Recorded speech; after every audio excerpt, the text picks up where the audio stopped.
ঝালকাঠির সাবেক যুব মহিলা লীগ নেত্রী শারমিন মৌসুমী কেকার মরদেহ উদ্ধার করেছে পুলিশ। সোমবার ১৩ অক্টোবর রাত ৯টার দিকে বরিশাল নগরীর সদর রোডে অশ্বিনী কুমার টাউন হলের সামনে শ্বশুরবাড়ি থেকে তার মরদেহটি উদ্ধার করা হয়। স্থানীয়রা জানায় রাতে মরদেহ উদ্ধার করা হলেও কেকার মৃত্যু হয়েছে বিকেলে।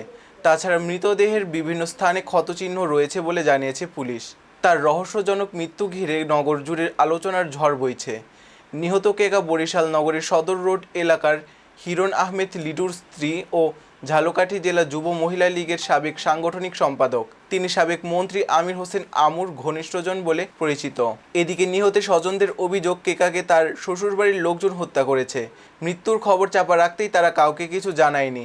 এমনকি যে রুমের ভেতরে কেকার মরদেহটি ছিল সেই রুমের সামনে স্বামী লিটু একটি রামদা নিয়ে বসেছিলেন। তিনি কাউকে রুমে প্রবেশ করতে দেননি। এই ঘটনায় পরিবারের পক্ষ থেকে মামলা করবেন বলে জানিয়েছেন কেকার স্বজনরা।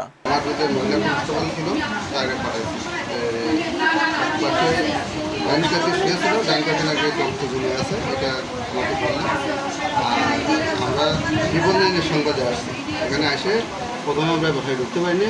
আমাদের বাসার যে মালিক সে বলছে এখন মহিলা পুলিশ নিয়ে আসেন, তারপরে মহিলা পুলিশ নিয়ে আসার পরে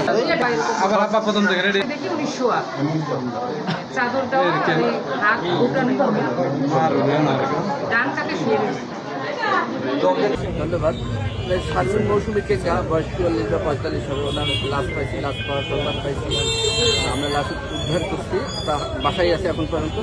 আমরা পরবর্তী আইনগত ব্যবস্থা গ্রহণের পদক্ষেপ দিচ্ছি। আমরা লাশ শেরেবাংলা মেডিকেলে পাঠাবো। এখন পর্যন্ত কোনো আমি তো ঘুমাইছিলাম, সকাল মানে সন্ধ্যা ৬টার সময় উঠে দেখে আমার মায়ের পানি।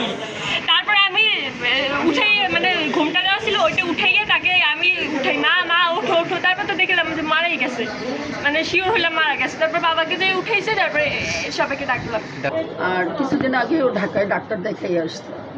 এরপর আমার সাথে ফোনে কথা বলতে, সামনাসামনি কথা বলতো না, ভালো মন্দ আমাকে বলতো। আজকে তো মেয়ে ফোন দিয়েছে, এরকম বড় মা মনে হয় মারা গেছে। এই শুনেই আমরা আসছি। না, আমাদের কারোর সন্দেহ হয় না। ও এটা